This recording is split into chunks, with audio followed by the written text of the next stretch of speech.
Hello, today I'll be speaking about motivations in and development of dark tourism sites. The article I chose is entitled Dark Tourism: Why Are We Attracted to Tragedy and Death?, published in The Telegraph and written by Natalie Paris. It touches on several important trends in scholarly theory and thought, including thanatological theory, political and cultural representation within tourism sites, and the moral obligation to portray and perpetuate the history of dark spots accurately and in meaningful ways.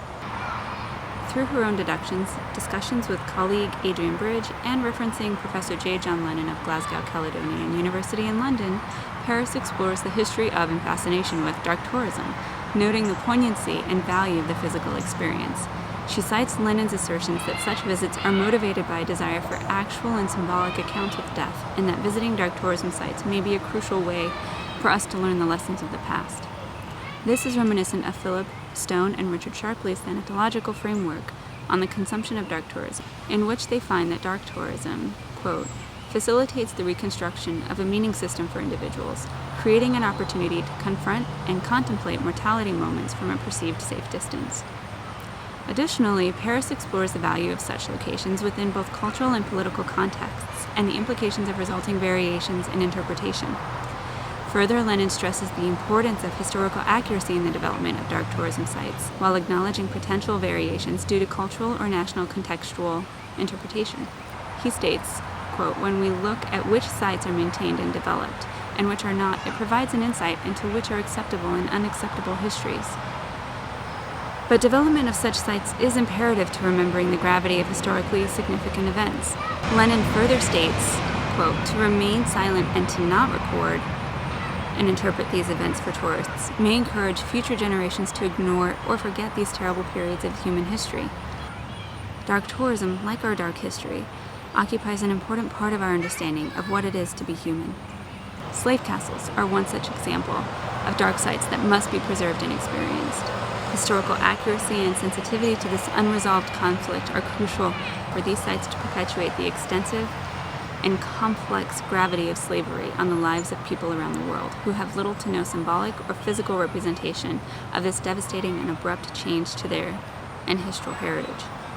They offer a starting point for personal, cultural, intercultural, national, and international reconciliation. Careful development and interpretation of dark tourism sites are imperative to fully comprehend our past for the purposes of pedagogy and the social evolution of humanity. As Paris, Lennon, and Bridge point out, experiencing such sites attests to the grimness and nefariousness of an event that cannot be fully comprehended through indirect knowledge building or photographs. Development of such sites as tourist destinations must be handled with care, scrutiny, and with regard to historical accuracy so as to prevent sanitization and commoditization that can lead to superficial, less meaningful, and less impactful experiences. For the place, culture, or community within which the site is embedded, careful development of such a place can provide closure to a dark past and a starting point for reconciliation, paving the way for improved relations, practices, pedagogy, and renewed morality.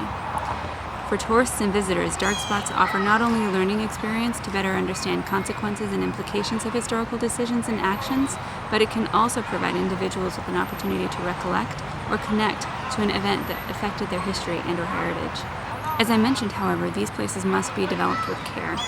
In the process of commodifying an experience for consumption and attaching a price tag, it is easy to trivialize its value.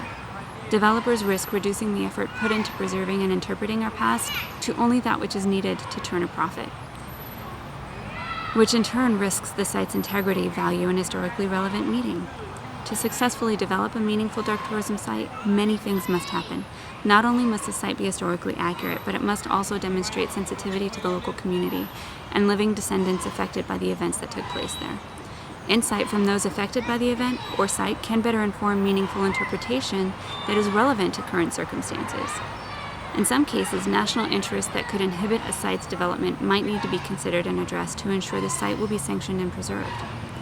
Navigating the needs and desires of these stakeholders with the ultimate intention to preserve historical accuracy can prove challenging, but it is imperative.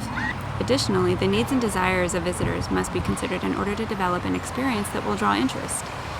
Then there is the desire to construct encounters that elicit the kinds of edifying and meaningful responses developers seek. As Pritchard et al. State in their discussions on hopeful tourism, Tourism worlds are worlds of ugliness and beauty, pain and pleasure, toil and relaxation, poverty and luxury, fear and comfort, hate and love, sacredness and profanity, and despair and hope. Hopeful tourism requires an emotional experience of all of these worlds, of fears, ills, ugliness, and exploitation, as well as love and hope, since emancipation cannot proceed without a deeper understanding of the conditions that make it necessary. Developing meaningful, profound dark tourism sites that embody transformative and educational experiences exemplifies hopeful tourism ambitions. As the world hurtles toward a state of globalization and varying degrees of assimilation and homogenization, preserving such sites is imperative to preserving identity at individual, community, regional, and global levels as humanity seeks new ways to connect and understand one another.